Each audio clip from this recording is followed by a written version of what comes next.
Familiar with this cover page? We all have this document. Yes. Okay, this is your front section of the incident, which gives a short, brief description. So even if you're looking for this packet any time and you got it in your filing system, as you open it, it already tells you what incident we're dealing with here. So that's useful information. If you come further down onto page 2, that's the signatories that we require when we close out the investigation pack. So from the contractor will be the contractor's management, Linde's management, Linde safety official whose area it happens to take, and then Linde site manager will sign off the pack, and the Linde HSC manager will also sign off the pack. Okay. If you go further down, we have the table of contents that's here. Okay.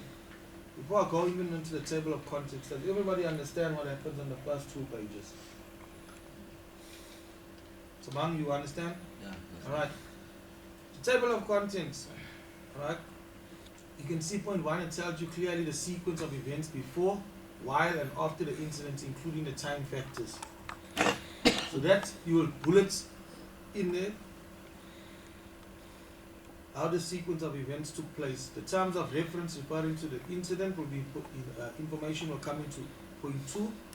Major deviations will be major deviations from the risk assessment, major deviations from the act, major deviations from company procedures, policies. That information there will be captured under the major deviations. Corrective actions, that's clearly telling you on the corrective actions. What corrective actions that resulted from the incident investigation that we're going to put in place, we bullet it also in there, as well as what immediate corrective action. So what did you do immediately? So you break it up to the immediate stuff that you had to put in place first, and then the ones that were given dates. Okay? You go further down with the supporting documents under 5, and then you can see we got 1, 2, 3, 4, 5. That will be going into the sections of the file that you're going to submit the pack. Okay? That will include supporting documents like your photos, the injury sustained statements. That will all start falling under section 5. Okay, so there's a proper sequence, and the pack has been drafted up professionally. That's your table of contents. So anyone who opens there, if you don't want to read the complete, if your director even wants to just know what happened, he can open up in point 1. You can tell him what happened in the investigation. Point 1. He doesn't have to go through the whole pack. He can read just it in point 1. Okay. So that's the verification process, right? And there's the stuff that also gets included in there. Time factors. Okay, those are all examples of the stuff that we require in there. Okay? That's self-explanatory supporting documents. That's example. If it was with a crane inspections, if it's a crane incident, hunt inspections, pre-lift checklists, all those things.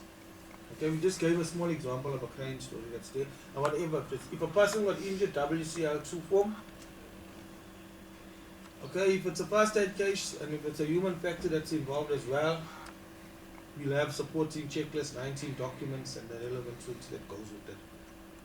Okay, and if there's any revised documents that need to be revised, you'll have the previous risk assessments and method statements and safe work procedure. And then when the relevant revisions have been made, we will highlight the relevant revisions and we'll include it there. We'll put the stamps here to say that those are the parts of the document that was revised, and there's the supporting documents that's there. And then if we have medical reports that we are waiting for, we have the first medical, follow-up medical, or progress medical, and then the resumption report when the person comes finally back to work and is past fit. Okay? Then you also will supporting documents with your incident recall and the lessons learned. Okay. So I just hope everybody understands. If there's any questions, feel free to ask. Remember, gentlemen and lady, the investigation is not closed out unless all those documents are into place. The investigation is not closed out unless the action that was supposed to be taken for the investigation is available with the pack. Okay. So please, that also plays a big role. If we say we're gonna redo the risk assessment, that means we must have proof in the pack that we said. We got proof that we redone the risk assessment and it's communicated. Okay. So everything that we say in the corrective action, that must be in place and we must have proof of it. That plays a big role. Because otherwise, if we don't put all that information in, the pack stays open. Everybody thinks the investigation is completed. Meantime, it is not. Okay. Thank you for your attention. Another thing, checklist 19 is a live document. We are required to fill it in 3 days, within 3 days of the incident occurring. However, after an investigation, the checklist 19 must be revised again to accommodate the changes or what the outcome. Go to the checklist 19. Because hey, I know, but look what it says. The checklist 19 says it must be completed within 72 hours or 48 hours of investigation. not Says it on top here. investigation. 3 days after the preliminary investigation. Yes, but then after the final investigation, you see what like We don't have, they don't have a preliminary